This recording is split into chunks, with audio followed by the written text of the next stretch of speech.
This is Trend Following Radio, where great thinking comes alive.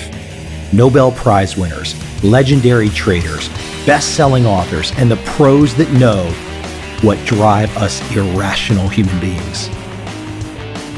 I am your host, Michael Covel. Not filtered, raw, honest. That's my passion.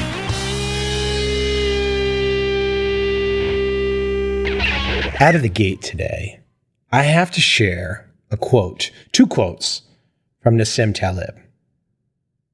So spot on. Not a perspective I would have understood completely at age 17. But now, it's gold. Absolutely gold. Now, I know Taleb can be considered controversial. He has very strong opinions. But hear me out for a second. To quote him, start by being warm, pleasant, and generous with every person you meet. But if someone tries to exercise power over you, exercise power over him. And if he messes with you, remember to keep messing with him long after he has forgotten about it. End quote. Taleb adds, doggedly determined revenge, particularly when delayed and unexpected, is not a tit for tat to prevent repetition. It is to show others what to expect. End quote. That makes me recall back to, I believe, 6th grade. There was this guy who was bullying me for years, and I wasn't a special athlete at that age. What is that, 11, 12 years old? And this kid was just always pushing on me for years. But at that age, perhaps before puberty or as puberty is happening, sometimes you're just not really sure what to do. But at that time, I must have been getting bigger in size. And I remember he did something to me. And I just turned around, grabbed him, threw him on the ground, got on top of him like a UFC fighter. I don't think I was punching him. Got on top of him like a UFC fighter and was basically saying, are you done? This is over. You stop now. And he was petrified. And that was in full view of the playground.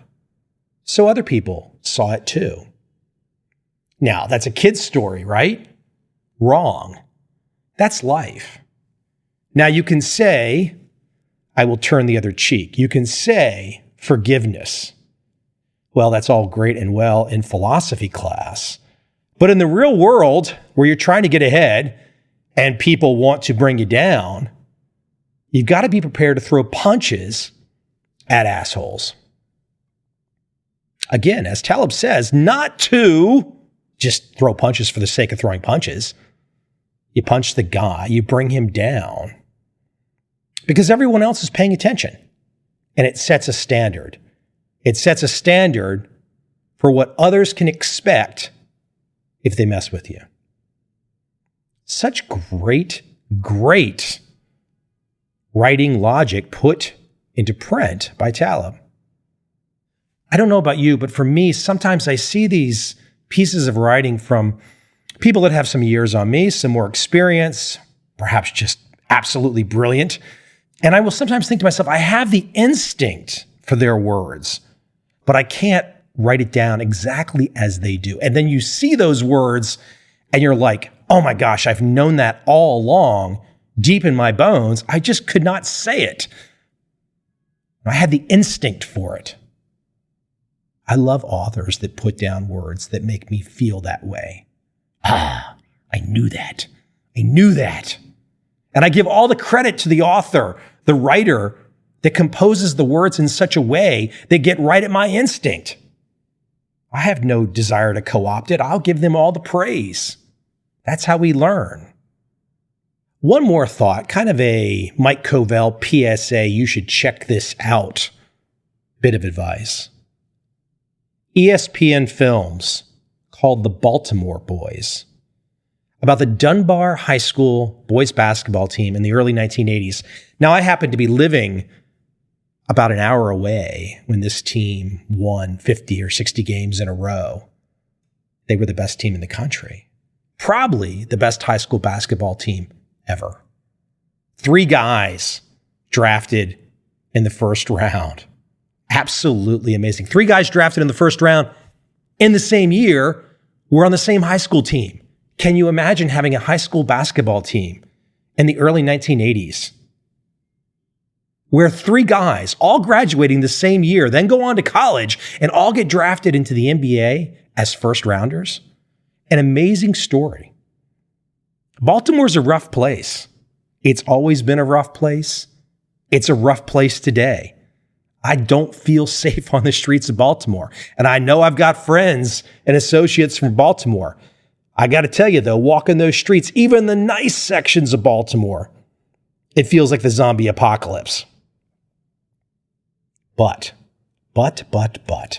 when you watch a story about guys that come from that environment, these particular basketball players, their coach, when you watch what they overcame, how they achieved, how they have built these lives, awesome. Absolutely awesome. 100% inspiration to me. And I feel like, hey, that could have been me. If I was born there, I'd be facing the same situation. And what do you do if you are dealt a really bad hand, like these guys were dealt a really bad hand? What do? You overcome. Now, one of these guys that was drafted in the first round, many of my listeners will recognize the name. His name was Muggsy Bogues. Muggsy Bogues was the point guard on the team. He played in the NBA for like 15 years. Muggsy Bogues was 5'3" tall. Yeah, that basically means he was as tall as your typical grandmother. I mean, seriously, 5'3" tall. And Muggsy Bogues goes on to have a fantastic NBA career. That's the kind of inspiration when you see a guy like that. Not only has he been dealt the Baltimore hand, the Baltimore Projects hand, and all of these guys that I'm mentioning, their families were all disaster cases. Drugs, jail, etc. But these guys, these basketball players, got outside of it and did their thing and stuck with it. So not only was Muggsy Bogues from the wrong side of the tracks, he was 5'3", man. And he pushed and pushed and pushed. And he won. He made a life. He became a legend. And you're sitting out there right now wearing your damn brown Dockers in some kind of beta hypnosis. You forgot what it means to be an alpha. You are beta. You watch these shows on TV that are filled with 4 or 5 different beta guys with hunched over shoulders and all that other kind of nonsense. Well, if you don't want to be that and you want to be inspired, the Mike Covel PSA for the day, check out Baltimore Boys, a great documentary. I'm sure you will enjoy it.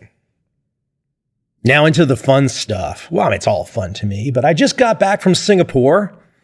I had not been to Singapore for about 18 months. Which for a guy who spends a lot of time in Asia, that's a long stretch to not be in Singapore.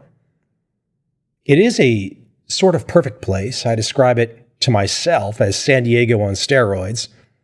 And before I get into talking about a speech that I gave there, I want to describe a little bit of the color because for the speech, I stayed at the Conrad Centennial. Nice hotel, very business hotel. But the last night there, myself and the girlfriend, we stayed at the Marina Bay Sands. And I figured, we're only staying here one night. Why not get the big old suite, right? And she wanted to go to the swimming pool to get the picture.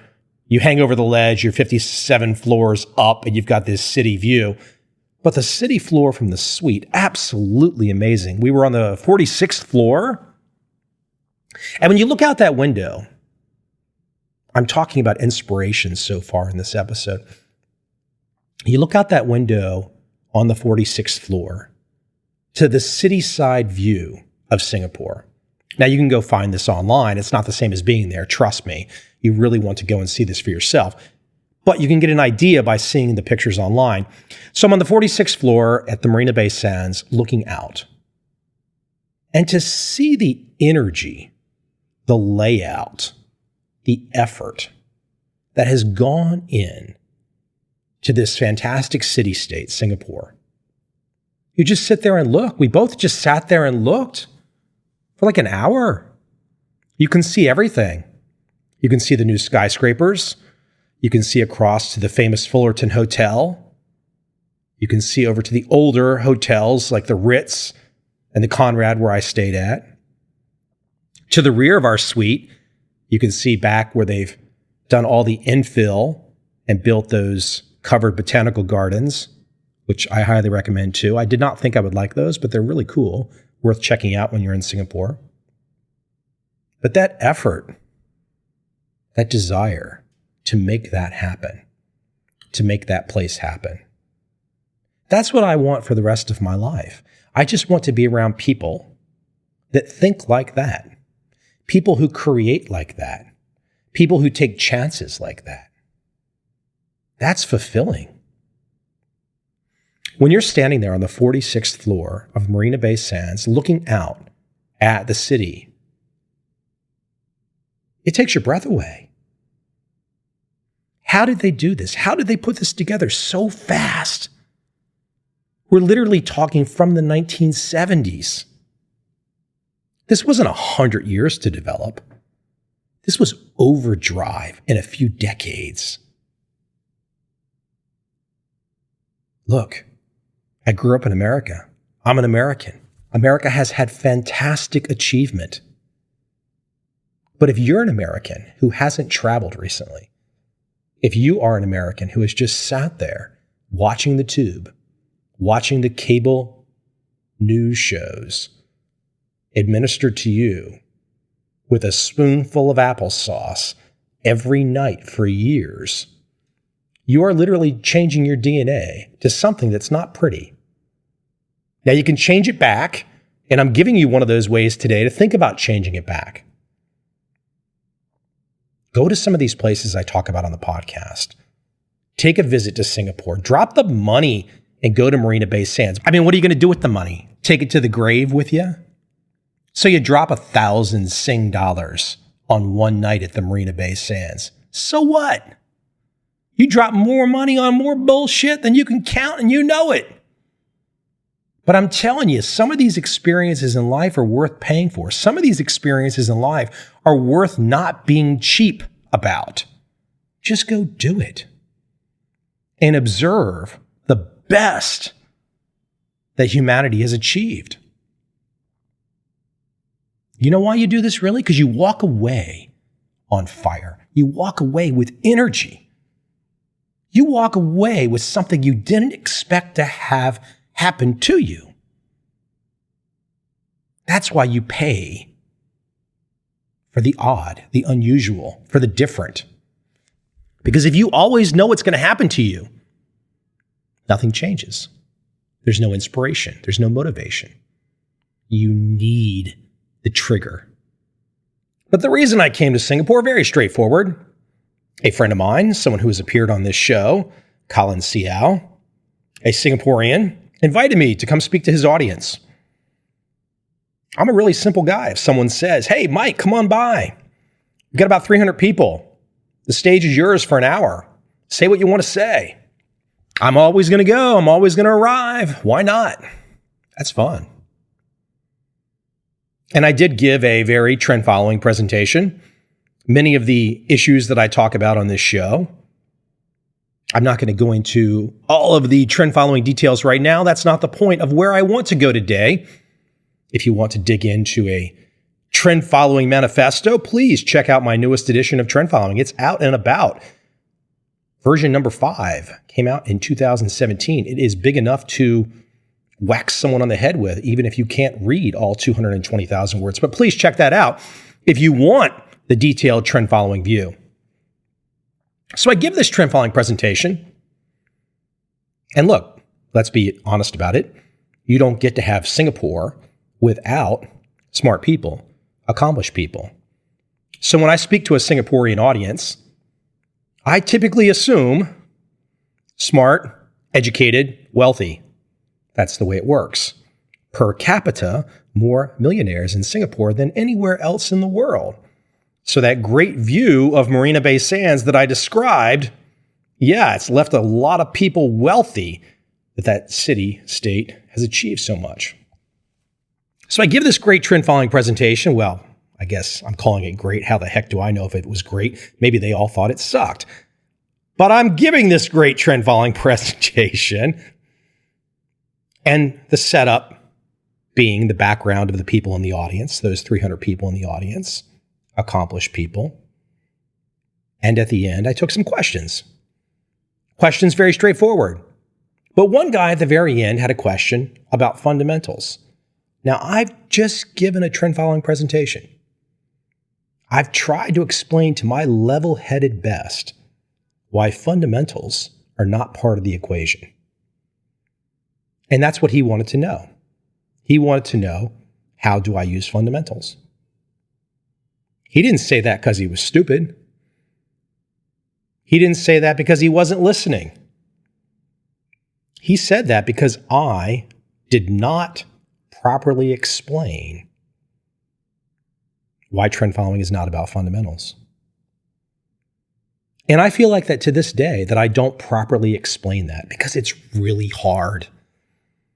It's really hard to take people unfamiliar with trend following who have grown up with the balance sheet, PE ratio, value investing, Warren Buffett mindset, and to then say to them all, none of that matters. The only thing that matters is the movement of the price of the market, which of course means the name of the market is not relevant as well. I always think of it in my own mind as like playing a video game. You don't know anything about the blip moving on the screen. But if that blip moves from a level of 50 to a level of 100, we could have attempted in hindsight to have figured out all the fundamentals as to why that blip moved from 50 to 100. But what if you just said to yourself, in hindsight, it went from 50 to 100. I didn't know it was going to happen. I didn't know anything about that market, but it just moved. So how can you come up with a rule set to take advantage of random movement where you don't know anything about the market that makes up that movement? Again, it's not easy to wrap your arms around on first blush. I've long said, hey, you could be out on a desert island. You're completely removed from society. You don't know anything.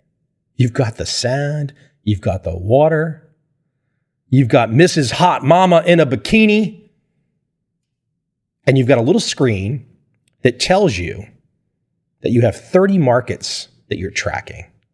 You don't know the names of those markets. You don't have that information. All you know for the 30 markets is they're labeled A, B, C, whatever. So each day, you will get one price per day, the closing price. You will know the closing price each day for each one of the markets on your desert island. That's all you got. You've got the closing price could be 50 on day 1, 52 on day 2, 53 on day 4, and so on and so on. Go with me here. Imagine yourself, no communication, no iPhone. It's just you, these 30 markets you're tracking, a closing price for each day, and Hot Mama in the bikini. I hope that doesn't sound sexist or that I'm somehow or another, I don't know, some kind of really unusual person or something like that. But I don't spend a lot of time in America these days. So I actually still enjoy the sight of a female in a bikini.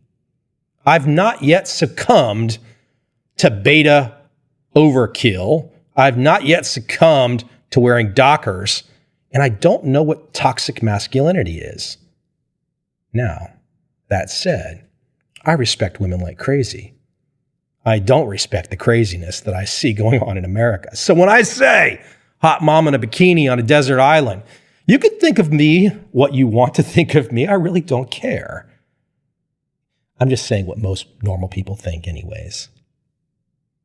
So away from my side tangent on America's current fascination with toxic masculinity, I'm not sure exactly what it means, but anyways, everyone's welcome to have their view and welcome to go as crazy as they want to go. But back on that desert island and connecting the dots to my friend at the event who asked the question. And by the way, it was not Colin who asked the question. Colin has a really good trend following perspective. He did not ask that question. And again, the other guy maybe was just asking it to pull my chain a little. Maybe he just wanted to get some controversy. But take his question and take my premise of the desert island. Can you make money now? Your 30 markets, the closing price for each, and that's all you get. I mean, you get a phone to place your orders, right? You'll know your fill prices if you get filled on a trade. If you allow yourself to go into my construct for the desert island, it opens up a whole different world of investing. Because now investing is no longer about value. It's no longer about being right. Now investing is just about making money. That's something different. Because you see, so much of the value investing mindset is not about making money. It's about being right, or said another way, hey, mine is bigger than yours. Now, what if you could just skip all that? What if you didn't pay attention to that? This is like me not paying attention to toxic masculinity. What if you just skipped it all, turned it off, didn't pay attention? It's no longer part of your life. You eliminate it. Noise elimination. Because what do you want, really? I mean, that's actually the biggest question of all. What do you want? What do you want? Do you want to make money or do you want to be right? It's a pretty big question. And unless you're Warren Buffett, unless you're Ray Dalio, Steve Cohen, some of these billionaires that we read about in the paper every day, guys that have access that you don't have, why not pick the strategy? Why not pick the mindset, the behavioral approach, trend following, that allows you to put all of that aside and make decisions for your time and place on this planet? It seems like such a happier place to be, such a more friendly place to be, to not have to know all of this stuff. Now, of course, I'm no dummy. I realize what I'm asking. I realize what I'm pushing against.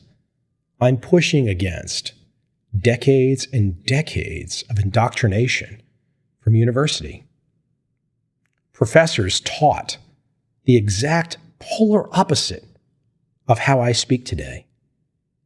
Find me the professors that are presenting like I'm presenting today. Go find them for me. There are very few of them. And you know why? Because it's all a racket. If the professors walk in the first semester of an MBA program, your finance degree, your investing degree, whatever, if they walk in the first semester and they say, okay, here's how you trade, here's how you invest, and you don't have to know all this other stuff. Well, guess what, ladies and gentlemen? Those professors no longer have a job. There's the brass tacks. That's why all this stuff continues to exist. That's why a price-based analysis like trend following, and I'm not saying trend following is perfect, but it's damn interesting, it's damn profitable, and it's got a proven track record going back a very, very long time. But to accept trend following is to eliminate jobs. And people that have jobs pushing nonsense. Now, okay, somebody's going to come back at me and say, you're saying Warren Buffett is nonsense. I'm not saying Warren Buffett is nonsense. I have saluted Warren Buffett for a very long time in this show. How can I not salute him? He's successful as hell. But you're not him, and you never will be him. So forget it. Back to my point. Why do professors teach something that people really can't use? It's the same with the news shows. The same with the finance pages. If CNBC brought on, or Bloomberg brought on every day for 3 months, assorted trend following experts who were saying what I'm saying right now, which is you don't need what they're saying on a daily basis on CNBC or Bloomberg, well, they'd be kind of self-defeating, would it not? The whole idea of these shows is that you must watch and watch every day because something important might happen, and you need to know that because when you hear it, you're special sitting in your living room. You alone sitting in your living room are hearing this special information come from the mouths of a special broadcaster who has been on TV for so long. You feel like you know him. He's a close personal friend. No, he's not. He's a fucking actor. Excuse me, Mike, did you just say that the hosts of the finance shows on TV are fucking actors? Yeah, I just said they're fucking actors. I mean, seriously, let's all be real. Let's don't create the fantasy. The fantasy is silly. I don't know why I got so excited about calling the hosts on these shows fucking actors, but that's what they are. So why are you, Mr. and Mrs. Smart Person, waking up each day listening to an actor? It's a good question, right? And if you don't know the answer, here comes another recommendation. Go read everything you can from Daniel Kahneman. Read it right now. Go read everything you can from Gerd Gigerenzer right now. Side note, they both have appeared on this show. Check those podcast episodes out. I know sometimes people either get frustrated or they want to play an angle on me. They say I'm too philosophical. They say that I want to discuss the trading psychology or the psychological perspective too much. Not really. Not too much at all. It's the foundation. If you have that, everything else is easy. Everything else is self-evident. Everything else comes very quickly. But if you're caught up in the idea that all you need is a system and you don't want to accept that that system also includes your mind and how you think, and if your mind and how you think and how you act and how you decide, if it's all messed up, a system I give you or a system that anyone gives you isn't going to work because you're already whacked in the head. So why do I love the psychological perspective? Don't ask that question. You should too. We all should. And it goes square against, once again, all that is taught across the universities. The universities teaching nonstop the efficient market hypothesis. This is literally taught today to sell textbooks. They sell textbooks. That's it. All presented under the guise of education. Yeah, take the blinders off occasionally. Look at a perspective that you might not want to look at. And all of a sudden, you're going to realize, my God, somebody is picking my pocket every day. How am I so stupid? It's not that you're so stupid. You're just up against a very well-oiled machine that starts in high school, goes into college, and gets a hold of you after you get out of college. That machine knows what it's doing. It knows how to sell you a certain agenda. It knows how to get your ad dollars for the rest of your life. It knows how to get your brokerage fees for the rest of your life. That's what it does. So am I a trend-following homer? Maybe, maybe not. But I like any philosophy, any strategy that puts me outside of all of this. Because I don't want to be on their teams. I want nothing to do with them. Zero. It's not redeeming. Look, too many people play nice today. I'm not very good at playing nice. I'm an agreeable guy. I'll go have dinner with anybody. I meet with people all the time. But if you want to push on me some kind of agenda, if you don't want to embrace or at least discuss an alternate approach. Okay, that's fine. I get it. You are what you are. I can see what you are. Other people can see, and I'm going to call you out every time. That's just what I do. I'm not sure why I do it, but I love doing it.